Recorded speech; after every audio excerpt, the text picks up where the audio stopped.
بسم اللہ الرحمن الرحیم۔ غسل کرنے کا، نہانے کا سنت طریقہ، ناپاکی کا جو غسل ہوتا ہے، جنابت کا غسل، میاں بیوی صحبت کرتے ہیں اس کے بعد جو غسل کیا جاتا ہے، یا عورت جب حیض یا نفاس سے پاک ہوتی ہے، ماہواری سے، یا بچہ پیدا ہونے کے بعد جو عورت پاک ہوتی ہے، اس کا جو غسل ہے، اس کا سنت طریقہ، صحیح طریقہ کیا ہے، مکمل تفصیل لے آؤں گا، ایک ایک جز آپ کے سامنے رکھ دوں گا۔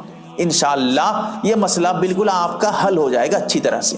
سب سے پہلے آپ جو ہے غسل کرنے سے پہلے استنجا کر لیجئے گا۔ جیسا کہ اگر آپ دیکھنا چاہیں تو ابو داؤد شریف میں جلد نمبر 1 صفحہ نمبر 32 پہ، اور فتاوی ہندیہ میں جلد نمبر 1 صفحہ نمبر 14 پہ، فتاوی شامی جلد نمبر 1 صفحہ نمبر 284 کھول کر دیکھیے گا، یہ مسائل ملیں گے جو آپ کو بتا رہا ہوں ابھی۔ سب سے پہلے غسل کرنے سے پہلے جیسے ہی آپ غسل کرنے جائیں تو پیشاب کر لیجئے۔ اس کا بہت فائدہ ہے، میں بعد میں بتاؤں گا کیونکہ ایک لمبی بحث ہو جائے گی پھر۔ تو پیشاب کر لیجئے گا۔ پیشاب کرنے کے بعد کہاں پیشاب کریں گے؟ غسل خانے میں پیشاب مت کریے گا۔ استنجا خانہ، پیشاب خانہ جو ہے وہاں جا کر پیشاب کریے گا، بیت الخلاء میں۔ غسل خانے میں پیشاب مت کریے گا، مکروہ ہے۔ یہ ایک پھر لمبی بات ہے، اس کے بارے میں میری مستقل ویڈیو ہے، اس کو دیکھ لیجیے گا۔ تو غسل سے پہلے سب سے پہلے پیشاب کریے گا۔ اس کے بعد جب پیشاب کر کے آ جائیں گے تو آپ جو ہے پاکی کی نیت کریے گا۔ غسل کرنے کی نیت کیا ہے؟ نیت کے لیے کوئی ایسا نہیں ہے کہ آپ فلاں فلاں الفاظ ادا کریں، حدیث میں یہ آیا ہے اس طرح کہیں، ایسا کچھ نہیں ہے۔ دل میں صرف اتنا سوچیں گے میں پاکی حاصل کر رہا ہوں، بس یہی ہے آپ کی نیت، یہی ہے نیت۔ نیت اگر نہیں بھی کریں گے تب بھی آپ کا غسل ہو جائے گا، لیکن غسل کا ثواب جو ملتا تھا وہ نہیں ملے گا، اسی لیے نیت کر لیجئے گا، ٹھیک ہے؟ اب سمجھیے، نیت کرنے کے بعد آپ جو ہے بسم اللہ الرحمن الرحیم پڑھیے گا۔ اب ذرا میں اس میں تفصیل کر دوں۔ آج کل ایسا ہوتا ہے کہ غسل خانہ پیخانہ ایک ہی جگہ پہ ہے۔ اب اس میں ذرا سوچئے، اگر پیخانہ صاف ہے، بیت الخلاء بالکل صاف ہے، اس میں کوئی گندگی نہیں ہے، کوئی پیخانہ وغیرہ ابھی اوپر موجود نہیں ہے، بالکل صاف شفاف ہے، تو آپ بسم اللہ زبان سے بھی پڑھ سکتے ہیں، ٹھیک ہے؟ اگر وہاں گندگی ہے، پیخانہ موجود ہے، صاف نہیں کیا گیا ہے، اور غسل خانہ اسی کے سائیڈ میں ہے، سائیڈ میں مطلب ہے کہ بیچ میں کوئی دیوار وغیرہ نہیں ہے، بیچ میں کوئی پردہ وردہ نہیں ہے، بیچ میں کوئی آڑ نہیں ہے، کھلا ہوا ہے، دونوں ایک ہی جگہ پہ ہے، ایک ہی روم پہ دونوں ہے، اٹیچ باتھ روم جس کو کہتے ہیں، شاید یہی کہتے ہیں اس کو، بہرکیف جو بھی ہو۔ تو ایسی صورت میں اگر گندگی ہے تو بسم اللہ زبان سے مت پڑھیے گا، بس دل میں بسم اللہ الرحمن الرحیم دل میں پڑھ لیجیے گا، ٹھیک ہے؟ زبان ہلائے بغیر۔ اب اس کے بعد کیا کریے گا؟ دونوں ہاتھ گٹوں تک، گٹا کہتے ہیں یہ جو ہے وضو میں جہاں تک دھوتے ہیں، یہ جو ہڈی ہے یہاں تک، دونوں ہاتھ کو دھوئیے گا، ٹھیک ہے؟ کیسے دھوئیے گا؟ برتن پہ اگر پانی ہے تو آپ برتن سے پانی لے کر باہر کسی چھوٹے سے مطلب لوٹے پہ یا کسی برتن وغیرہ سے، بڑے برتن سے پانی نکال کر ہاتھ دھوئیے گا، اس بڑے اس پہ ہاتھ ڈال کر مت دھوئیے گا۔ اگر آپ کے ہاتھ پہ ناپاکی نہیں ہے، آپ وہاں دھو لیتے ہیں، تب بھی وہ پانی ناپاک نہیں ہوگا۔ اتنا یاد رکھیے گا، آپ ناپاک تھے، آپ نے کسی پانی کو چھو لیا تو آپ کے چھونے سے وہ پانی ناپاک نہیں ہوتا ہے۔ تو اسی لیے برتن پہ، بڑے برتن پہ اگر آپ کا ہاتھ گر جاتا ہے یا ہاتھ اس پہ ڈال دیتے ہیں، وہ پانی ناپاک نہیں ہوتا ہے، ٹھیک ہے؟ لیکن بہتر ہے کہ آپ شک و شبہ سے بچنے کے لیے کسی چھوٹے برتن سے پانی باہر لا کر پہلے اپنے ہاتھ کو یہاں تک دھوئیے گا، ٹھیک ہے؟ کیونکہ یہاں پر ہو سکتا ہے ہاتھ کہاں کیا ہے، نجاست لگی ہو، کیا ہوئی ہو، اس لیے اس کو پہلے دھو لیجیے گا۔ اب اس کے بعد اپنے شرمگاہ کو دھوئیے گا، اگلا شرمگاہ، پچھلا شرمگاہ اچھی طرح سے دھوئیے گا، ٹھیک ہے؟ چاہے اس پہ ناپاکی لگی ہو نہ لگی ہو، لگی ہے تو پھر دھونا تو ضروری ہے، اگر نہ لگی ہو تب بھی دھو لیجیے گا، ٹھیک ہے؟ مسئلہ ایک ایک کر کے حل کروں گا انشاءاللہ۔ اس کے بعد مکمل وضو کریے گا۔ وضو میں اگر دعا کی بات آ جائے گی تو پھر دعا وہی کر سکتے ہیں، اگر ناپاکی وہاں گندگی موجود ہے سائڈ میں تو آپ دعا مت پڑھیے گا، اور اگر گندگی نہیں ہے، صاف ہے، یا پھر صرف اور صرف غسل خانہ ہے جہاں غسل کر رہے ہیں، کوئی وہاں سائڈ میں پیخانہ وغیرہ نہیں ہے بغیر پردے کے، تو ایسی صورت میں آپ دعا بھی، وضو کی دعا جو ہے وہ بھی پڑھ سکتے ہیں۔ غسل کے لیے الگ سے کوئی دعا نہیں ہے، غسل کے لیے فلاں فلاں دعا، یا غسل سے پہلے پانی کو کچھ پڑھ کے دم کر کے پانی پہ ڈالنا، یا کلمہ پڑھنا، یہ سب کچھ نہیں ہے، سب غلط باتیں ہیں بھائی۔ غسل کے لیے کوئی الگ سے دعا نہیں ہے، غسل سے کچھ پہلے پڑھنے کی کوئی دعا ہو ایسی کچھ نہیں ہے، غسل کا جو پانی ہے اس میں پڑھ کر کوئی دم کرنا، کلمہ وغیرہ پڑھنا سب غلط ہے، کچھ نہیں ہے بھائی، ٹھیک ہے؟ تو اب جو ہے آپ مکمل وضو کریے گا۔